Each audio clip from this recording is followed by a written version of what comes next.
Ethan Price never thought an old theater could feel so alive. The outside was crumbling, faded red brick, windows dusty and opaque, but inside, the air seemed to hum with secrets. The invitation had been slipped under his apartment door that morning, no return address, just 4 words in elegant gold script. Step into your truth. He almost threw it away. But there was something about the handwriting, something that made his pulse quicken, like whoever wrote it knew him. Not the version his coworkers saw. Not the dutiful, reserved man who kept his head down. No, this felt like someone had looked straight into his mind and found the part he'd never dared to show. The moment he stepped inside the old theater, he heard it. A woman's voice, smooth as silk and steady as a heartbeat. "Welcome, Ethan. You've already begun." He froze. "Who's there?" The velvet curtain swayed, though there was no breeze. The voice didn't come from one spot, it seemed to echo inside his head. "You've been carrying a truth for too long. Tonight, you'll see it. Tonight, you'll feel it." A faint, golden mist curled down from the stage lights, wrapping around him like warm fabric. It smelled faintly of lavender and something sweeter, something that made him close his eyes without meaning to. When he opened them, he was no longer in the theater lobby. He stood on a softly lit stage, mirrors stretching around him in a perfect circle. His reflection shimmered, as though it were deciding what to show him. At first, it was his usual self, tall, wiry, in a gray sweater and jeans. But as he blinked, his reflection shifted. Shoulders softened. Jawline narrowed. Hair spilled down in gentle waves. His eyes widened, not because of fear, but because the reflection looked right. "I don't understand," he whispered. "You don't need to understand yet," the voice said gently. "You only need to allow." The mirrors brightened, and one by one, his reflections began moving on their own, each dressed differently, flowing skirts, elegant dresses, tailored blouses. It was as if the glass was showing every version of who he could be. A strange warmth spread from his chest outward. Not a spell, at least, not the fairy tale kind. This felt like remembering something you thought you'd forgotten forever. He reached out to touch one of the mirrored selves. And his fingers passed through. A sudden rush of color and sound swallowed him whole. The theater was gone. The stage was gone. He was standing in the middle of a city street at night, dressed in a sapphire blue dress that shimmered under neon lights. People moved around him like he belonged there, like this was always how he had been. And in the crowd, just beyond reach, was a tall woman in a silver coat, watching him with eyes that knew everything. "Find me," she said with a faint smile. "If you want the rest of your truth." Before he could speak, the world shattered into pieces of light, and Ethan gasped, finding himself back in the empty theater lobby, holding the silver button from her coat in his palm. He stared at it, heart pounding. This wasn't over. Not even close. The silver button felt heavier than it should. Ethan turned it over in his palm again and again as he sat in his apartment that night. The light caught on its engraved pattern, an intricate spiral, so small it was almost invisible unless you tilted it just right. It wasn't a design he'd seen before. It almost looked hypnotic. Every time he stared at it for too long, his breathing slowed. The noises from the street faded, replaced by a faint echo, like the theater's velvet-voiced woman was whispering from somewhere far away. "Truth isn't something you find," the voice murmured. "It's something you remember." Ethan jolted, dropping the button onto the kitchen counter. This was getting too strange. He didn't believe in magic, and yet. His phone buzzed. A text from an unknown number. "Bring it to 12th and Ash. Midnight." He didn't need to ask what it was. The button sat between them like a dare. The corner of 12th and Ash was deserted, except for a flickering street lamp and a narrow antique shop wedged between 2 abandoned buildings. The sign over the door read, "Vespers Curiosities, for those who seek." The bell above the door chimed when he stepped inside. The air was thick with the scent of old paper, cedarwood, and something floral. Glass cases lined the walls, each filled with objects that seemed too personal to be for sale. A ballet slipper, a cracked pocket watch, a half-burned candle. Behind the counter stood the woman from the street. Silver coat. Same knowing smile. Eyes like they'd been painted from memory. "You came," she said simply. You told me to, Ethan replied, still trying to sound braver than he felt. I invited you, she corrected, stepping closer. And you accepted. That makes all the difference. She reached out her palm, and without thinking, Ethan placed the button into her hand. She closed her fingers around it. That was mine once, she said. But I think it's yours now. He frowned. What is it? Her gaze locked on his. A key.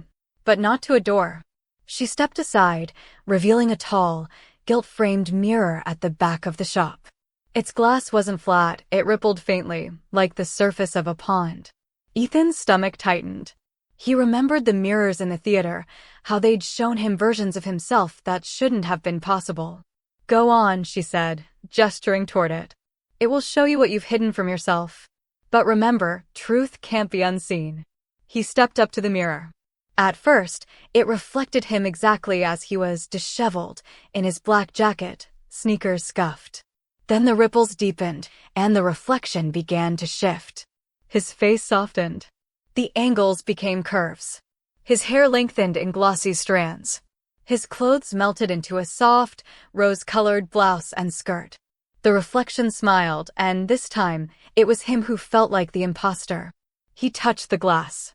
Warmth pulsed through his fingertips, spreading up his arms. His breath caught. His voice, when he spoke, was different. Higher. Lighter. What's happening to me? The woman in the silver coat stepped beside him in the mirror, but when he turned, no one was there in the shop. Her reflection looked directly at him. This is who you are, Ethan.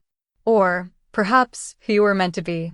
The glass shimmered again, and suddenly the reflection reached out, grabbing his hand. He stumbled forward and fell straight into the mirror. When he landed, it wasn't in the shop. It was in a sunlit room lined with gowns, shoes, and jewelry that sparkled in every corner. A dressing table sat in the center, and on it, a single envelope with his name written in that same gold script. Ethan's hand trembled as he picked it up. Inside was one line. You've been here before. He didn't remember ever seeing this place. But somehow, deep in his bones, he knew the note was telling the truth. Ethan stood in the center of the sunlit dressing room, the envelope still in his hand. It was quiet here, too quiet. No ticking clock, no rustle of air vents. The stillness pressed against his ears until he could almost hear his own heartbeat. He glanced around again, trying to make sense of it. Every wall was draped with gowns, rich satins, delicate chiffons, silks that shifted color when the light touched them. But they weren't just random outfits. They were in his size. He knew it instinctively, the way you know a glove will fit before you even try it on. He walked toward the dressing table. Its surface gleamed with makeup arranged in perfect symmetry, lipsticks lined like soldiers, powder compacts stacked neatly, brushes fanned out like sun rays. But one item was different, a tiny, framed photograph placed right in the center. He picked it up. The image was faded with age, but there was no mistaking it, it was him. Or rather, a much younger version of himself, no older than 8. Only, he wasn't wearing the cargo shorts and sneakers he remembered from that age. In the photograph, he wore a pale blue dress, his hair in neat curls, smiling like it was the most natural thing in the world. A cold shiver ran down his spine. He didn't remember this. Not the room.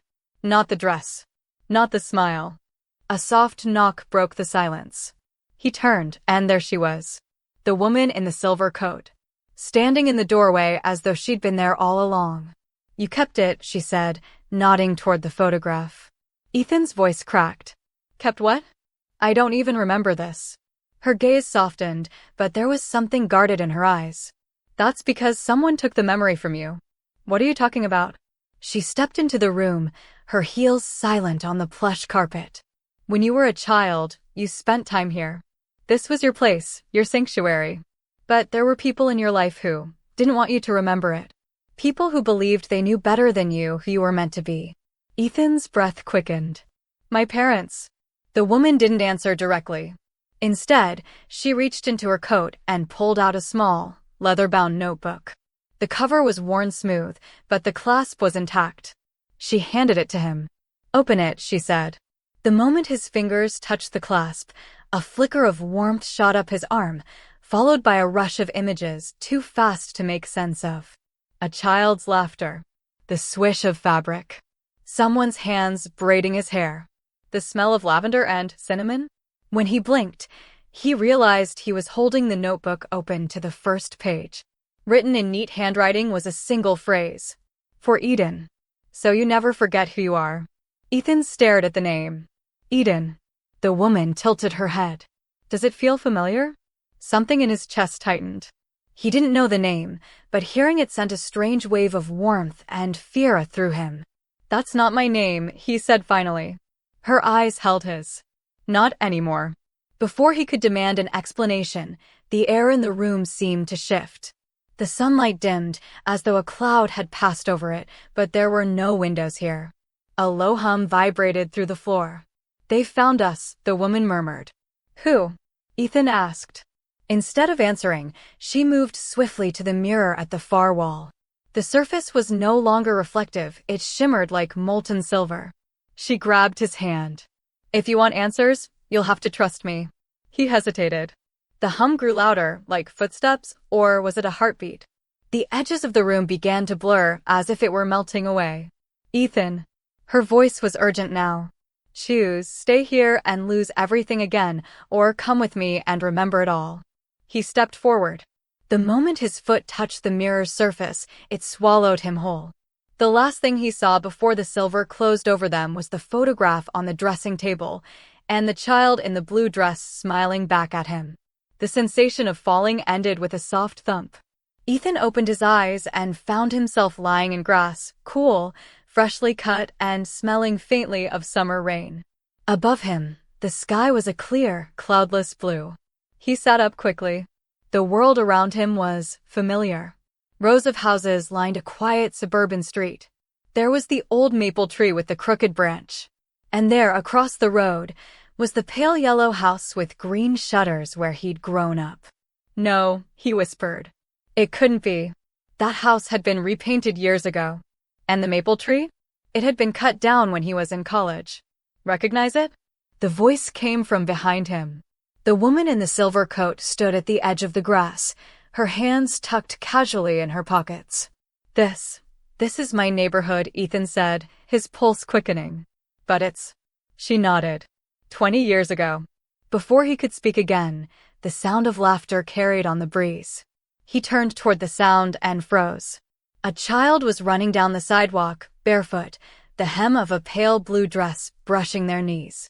Curly hair bounced against their shoulders, and in one hand they clutched a half-eaten popsicle, its melting juice streaking their arm. The child stopped at the edge of the lawn and looked up at him. Bright eyes. Freckles. A smile that lit up their entire face. Ethan's breath caught. It was him. Or rather, it was Eden.